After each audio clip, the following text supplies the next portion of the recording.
हमेशा किसी भी चीज़ को ना एक बेसिक से शुरुआत करो और वो जो स्लोली स्लोली आप जो सीखते जाते हो ना, इस प्रोसेस पे बस भरोसा रखो। सब कुछ एक दिन बहुत अच्छा होगा। आज हमारे पास एक प्रॉब्लम है, जेई एडवांस 2026 की। तो ये जो प्रॉब्लम है ना, अगर इस प्रॉब्लम को देखा जाए तो मैं ज़्यादा नहीं बोलूँगा। आपको लगेगा कि बहुत सारे कैलकुलेशंस करने पड़ेंगे, बट ये प्रॉब्लम्स ना आपके बस डिसिप्लिन को चेक करता है कि आपकी क्या अंडरस्टैंडिंग है इनवर्स ट्रिगोनोमेट्रिक फंक्शंस के बारे में। तो आपके पास प्रॉब्लम है considering only the principal values of the inverse trigonometric functions. और आपके पास ये जो प्रिंसिपल वैल्यूज टर्म्स है ना, यही अपने आप में बहुत खास है। सब कुछ इसी के अराउंड घूम रहा है इस पर्टिकुलर प्रॉब्लम में। तो आपके पास निकालना है the value of cot inverse cot -11 plus 10 sine 2 cos inverse 1/√2 plus 10 sine 2 tan inverse 2 आपके पास। तो हमने बात किया ना कि प्रिंसिपल वैल्यूज यहाँ पे सबसे इंपॉर्टेंट है। तो आइए समझते हैं कि हमारे पास प्रिंसिपल वैल्यूज क्या है different different inverse trigonometric functions की। तो साइन इनवर्स एक्स है ना, इसका डोमेन आपके पास -1 से है और प्रिंसिपल वैल्यू जो रेंज है that is from close interval -π/2 to close interval π/2। Second cos inverse x, इसका डोमेन भी सेम हमारे पास -1 से 1 है, लेकिन इसकी जो प्रिंसिपल वैल्यू रेंज है ना वो क्लोज इंटरवल 0 टू पाई। कहने का मतलब क्या हुआ ना कि साइन इनवर्स हमेशा उसकी जो वैल्यूज होगी वो क्लोज इंटरवल -π/2 से π/2 के बीच में ही होगी। Next, similarly, tan inverse x, your domain x belongs to R, that is from -infinity to +infinity, and your principal values range is from open interval -π/2 to π/2. Similarly, for cot inverse x, your domain is -infinity to +infinity, and your range is from open interval 0 to pi. Secant inverse x, your domain is -infinity to हमारे पास -1 closed interval union closed interval 1 to infinity, and your principal value range here is 0 to pi excluding pi/2 हमारे पास। cosecant inverse x आपके पास है -infinity to -1 closed interval union closed interval 1 to infinity, and your principal value range is closed interval -π/2 to pi/2 excluding 0। तो जो भी आपके पास जो answer या जो भी इसकी वैल्यू जाएगी ना साइन इनवर्स की, किसी भी सिचुएशन में वो -π/2 से π/2 होगी। इवन कोई भी आपके पास ट्रिगोनोमेट्रिक फंक्शंस है ना, उसकी जो प्रिंसिपल वैल्यू जो रेंज है ना, उसी में उसकी वैल्यू आएगी आपके पास, जो भी उसका आउटपुट आएगा आपके पास। तो ये हमारे पास एक की पॉइंट था। एक और की पॉइंट है इस पर्टिकुलर प्रॉब्लम में, जो कि हमारे पास जो भी इनवर्स ट्रिगोनोमेट्रिक आइडेंटिटीज है ना या इनवर्स ट्रिगोनोमेट्रिक फंक्शंस, उसमें हमारे पास -x से रिलेटेड आपके पास क्या होगा। तो अगर आपके पास साइन इनवर्स -x है तो this is nothing but minus sine inverse x, और डोमेन आपका क्या है हमारे पास -1 to 1 है। कॉस इनवर्स -x क्या होगा, pi minus cos inverse x। Obviously your domain should belongs to -1 to 1। tan inverse -x minus tan inverse x, domain x belongs to r। आप इसको नोट डाउन कर लो, ठीक है, इसको आप अच्छे से समझ लीजिए इस पर्टिकुलर चीज को। Cot inverse -x pi minus cot inverse x, x belongs to r। Secant inverse -x pi minus secant inverse x, mod x क्या आपके पास greater than equal to 1, obviously -infinity to -1 union 1 to +infinity। तो basically क्या है ना कि जिसका जिसका रेंज आपके पास क्या है ओरिजिन के अबाउट सिमेट्रिकल है ना, फॉर एग्जांपल -π/2 से π/2, -π/2 से π/2, -π/2 से π/2, उसका तो डायरेक्ट आप लिख रहे हो माइनस के साथ में। और जिसका हमारे पास 0 से पाई है ना, हमारे पास 0 टू पाई हमारे पास चाहे ओपन हो या क्लोज्ड हो, उसको हम लिख रहे हैं पाई माइनस करके हमारे पास। देख रहे हो, कॉस इनवर्स -x क्या हो जाएगा, पाई माइनस कॉस इनवर्स x हमारे पास। अब आते हैं अपने प्रॉब्लम्स के ऊपर। तो ये प्रॉब्लम्स में ना हमेशा सावधानी से सॉल्व करने का, हमेशा आपको ध्यान में रखने का क्या कि हमारे पास जो भी आउटपुट आ रहा है क्या हमारे पास प्रिंसिपल वैल्यू रेंज में आ रहा है या नहीं आ रहा है। ये जो प्रॉब्लम है ना वो आपके 3 सब पार्ट्स में डिवाइडेड है। उसमें से सबसे इंपॉर्टेंट सब पार्ट ये हमारे पास है। अगर आपने इसको कैलकुलेट कर लिया ना, इसको समझ लिया, पूरा का पूरा प्रॉब्लम क्या है आपके पास सिंपल है। तो हमारे पास क्या है कि कॉट इनवर्स कॉट -11, सबसे पहले बताओ कि कॉट माइनस थीटा क्या होता है, तो माइनस कॉट थीटा आपके पास। तो क्या मैं इसको लिख सकता हूं कॉट इनवर्स माइनस कॉट 11।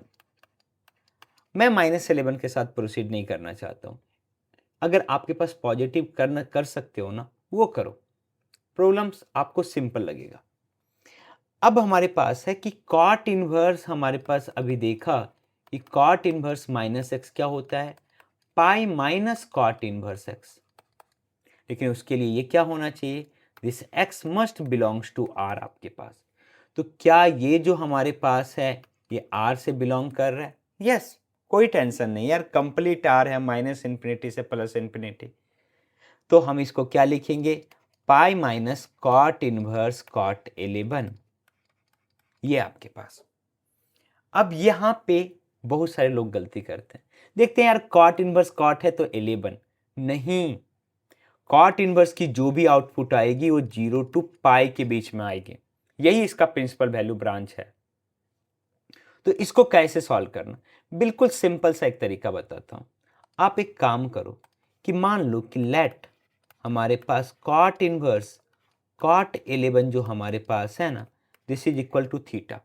तो सिंस कॉट इनवर्स है तो this theta must belongs to 0 to pi. और अगर ये थीटा 0 से पाई के बीच में बिलोंग कर रहा है तो आपको पता है कि सिंस हमने इनवर्स ट्रिग्नोमेट्रिक फंक्शंस उसी के लिए डिफाइन किया है कि सच दैट उस पर्टिकुलर ये इंटरवल में 1 1 एंड ऑन 2 हो जाए। ये पता है ना आपको? नहीं पता है तो इसके बारे में थोड़ा सा सोचिए और डीप में जाइए। अगर तब भी आपको नहीं पता चले तो आप कमेंट करके बताओ, मैं जरूर इसके ऊपर एक वीडियो बनाऊंगा। तो यहां से जब हमारे पास है सिंस कॉट इनवर्स कॉट 11 जो भी हो थीटा के इक्वल है and theta belongs to 0 to pi, then we can write cot 11 equal to cot theta, then only we can bring this cot to this side. तो आपका theta क्या है 0 से पाई, इधर जो हमारे पास थीटा क्या है 11 हमारे पास। अच्छा एक बार बताओ कि अगर आपके पास cot x equal to cot theta हो तो आप x इक्वल टू क्या लिखते हो, n pi plus theta, where n belongs to integers. तो हम क्या लिखेंगे कि this theta should be equal to n pi plus 11। अब हमें इसे n की वैल्यू ऐसे पुट करनी है कि ये थीटा हमारे पास 0 से पाई के बीच में है। ये हमारे पास एक इंपॉर्टेंट बेसिक सा ट्रिग्नोमेट्रिक आपके पास इक्वेशन से चीजें आती है। मीन्स थीटा आपके पास क्या हो n पाई प्लस 11, लेकिन थीटा हमें चाहिए 0 से पाई। अब बताओ n की वैल्यू क्या पुट करोगे, ऑब्वियसली हम निगेटिव में जाएंगे। तो हमारे पास n का क्या क्या ऑप्शन है, तो n की वैल्यू 1 पुट करेंगे, -1 पुट करेंगे तो आपके पास आएगा 11 माइनस पाई। थोड़ा सा 11 के बारे में जान लो, क्या 11 3 पाई से ग्रेटर है? यस।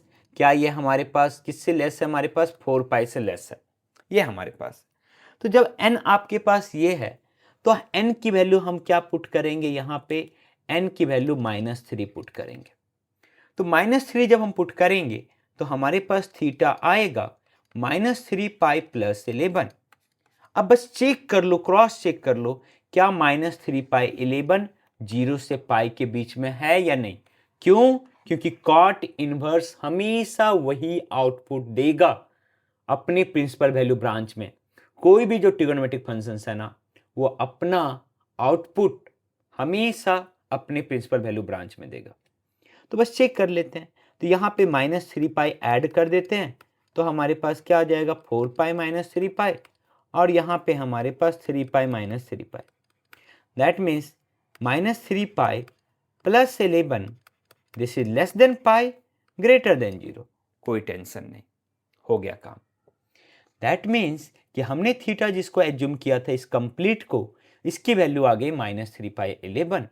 तो हम यहाँ पे पुट कर देते हैं तो हमारे पास क्या आ जाएगा, that pi minus this comes -3 pi plus 11, और यहाँ से आपके पास आ गया 4 पाई -11। आपने सबसे इंपॉर्टेंट करी इस प्रॉब्लम की समझ ली है। अब बात करते हैं सेकेंड, हमारे पास जो है ये कुछ नहीं है, इसमें हमारे पास इस पार्टिकुलर कॉन्सेप्ट में या इस पार्टिकुलर टर्म्स में आप इजीली सॉल्व कर लोगे। तो हमारे पास क्या करेंगे, 10 साइन दिस हमारे पास। अब बताओ कि sine 2 cos inverse, cos inverse 1/√2। 1/√2 की वैल्यू क्या होगी? तो 1/√2 किसके लिए होता है हमारे पास? तो आप बोलोगे सर 1/√2 तो π/4 के लिए भी होता है, -π/4 के लिए भी होता है, लेकिन ये कॉस इनवर्स है, ये हमेशा अपने प्रिंसिपल वैल्यू ब्रांच में देगा। और what is the principal value branch of cos inverse? Close interval 0 to π। Then your answer will be how much? π/4। Then यहां से आ गया 10 into sine π/2 which is nothing but 1, और यहां से आ गया इसका कितना हमारे पास 10। कितना आसान था सेकेंड पार्ट। थोड़ी सी मुश्किल हो सकती है अगर आपको थर्ड पार्ट में सॉल्व करना है, बट अगर आपको ये चीज पता है ना कि प्रिंसिपल वैल्यू ब्रांच हमारे पास क्या है, प्रॉब्लम सॉल्व। तो ये हमारे पास है 10 साइन, यहां पे 2 tan इनवर्स है। मैं कोई फॉर्मूला यहां पे यूज करने वाला नहीं हूं, याद हो या नहीं हो आपके पास फॉर्मूला, आपको ये तो पता होगा साइन 2 थीटा क्या होता है। तो sine 2 theta is nothing but हमारे पास 2 sine theta, and what is your theta here? tan inverse 2, tan inverse 2 into cos हमारे पास क्या? tan inverse 2। ये हमारे पास क्या आ गया? 20 इंटू, इसकी वैल्यू निकालनी है साइन tan इनवर्स 2। तो बताओ कि सबसे पहले देखो कि tan इनवर्स 2 क्या है। मान लेते हैं this is theta, obviously theta क्या होना चाहिए हमारे पास? -π/2 to π/2, कोई दिक्कत नहीं। Then we can write tan theta equal to 2। देखो पॉजिटिव है ना तो कोई टेंशन नहीं, क्योंकि फर्स्ट क्वाड्रेंट में सारे पॉजिटिव हैं, और ये सिंस फर्स्ट क्वाड्रेंट में tan थीटा इक्वल टू 2 है तो सभी फर्स्ट क्वाड्रेंट में आंसर देंगे। यहां से आप निकाल लीजिए कि साइन थीटा की वैल्यू कितनी होगी। तो साइन थीटा कितना हो जाएगा? 2/√5। This is nothing but your क्या हमारे पास, आप जो भी बोलो, ये p/b बोलो या आपके पास क्या अपोजिट साइड अपॉन क्या एडजेसेंट साइड, जो भी बोलना है आपके पास बोलिए। सिमिलरली कॉस थीटा हमारे पास निकाल लो, क्योंकि यहाँ पे हम कॉस पुट करेंगे, यहाँ पे हम क्या पुट करेंगे? साइन इनवर्स पुट करेंगे। तो यहाँ से आपके पास कॉस जो आ जाएगा 1/√5 आ जाएगा। दैट मीन्स कि यहाँ से हमारे पास साइन थीटा 2/√5 है। That means theta equal to how much? Theta is nothing but sine inverse 2/√5। कोई दिक्कत नहीं, 2/√5 हमारे पास -1 से 1 है। सेम यहाँ पे हमारे पास theta equal to cos inverse 1/√5, and just put कर दो यहाँ पे साइन इनवर्स हमारे पास क्या? 2/√5 इंटू कॉस इनवर्स 1/√5, और आपके पास यहाँ से क्या वैल्यूज आ जाएंगी? तो this is nothing but 20 into sine inverse theta, sine inverse theta या साइन इनवर्स एक्स। आपके पास क्या होगा? एक्स के इक्वल होगा। ओनली कंडीशन दैट कि एक्स यहाँ पे डोमेन में है तो x belongs to -1 to 1 close interval. Similarly for cos inverse क्या एक्स इक्वल टू एक्स होगा। ओनली कंडीशन इज दैट कि x belongs to close interval -1 to 1, अपने डोमेन में होना चाहिए, क्योंकि ये इनपुट तो अपने डोमेन में ही होगा। है हमारे पास 2/√5 greater than -1 less than 1, 1/√5 also greater than equal to -1 less than equal to 1 हमारे पास। तो डायरेक्ट क्या हो जाएगा? 2/√5 इंटू 1/√5, और ये हमारे पास 5 से 4 टाइम्स में कितना आ गया? 8 आपके पास। तो आपके पास यहाँ से ये आ गया 8, आपके पास ये आ गया 10, और ये आ गया 4π - 11। तो तीनों पार्ट्स हमारे पास आ चुके हैं। ये हमारे पास 4π - 11, दिस इज नथिंग बट कितना आया हमारे पास यहाँ से? This is 10, and this is nothing but हमारे पास कितना आ गया? 8 आ गया। तो आपके पास फाइनली आ गया 10 8 18 - 11 4π - 7। तो मेन की पॉइंट्स जो इस प्रॉब्लम में था ना, वो यही था कि आपको हमेशा ध्यान में रखना है कि कोई भी इनवर्स ट्रिग्नोमेट्रिक फंक्शंस है ना, तो वो अपनी वैल्यूज हमेशा प्रिंसिपल वैल्यू ब्रांच में ही देगा। तो आपके पास आंसर क्या आ गया? 4π + 11, सॉरी 4π + 7। देख लेते हैं एक बार फिर से। 4π + 7, मैंने यहाँ से गलती से -7 लिख दिया। 4π + 7 आप कैलकुलेट कर लो, ठीक है। मेरे से हो जाती है मिस्टेक्स कभी कभी। तो कैसा लगा ये लेक्चर आपको? अगर अच्छा लगा ना तो प्लीज़ इस चैनल को सब्सक्राइब करें, बाकी आपकी इच्छा, आप अपने यार दोस्तों को बताना चाहो या ना चाहो।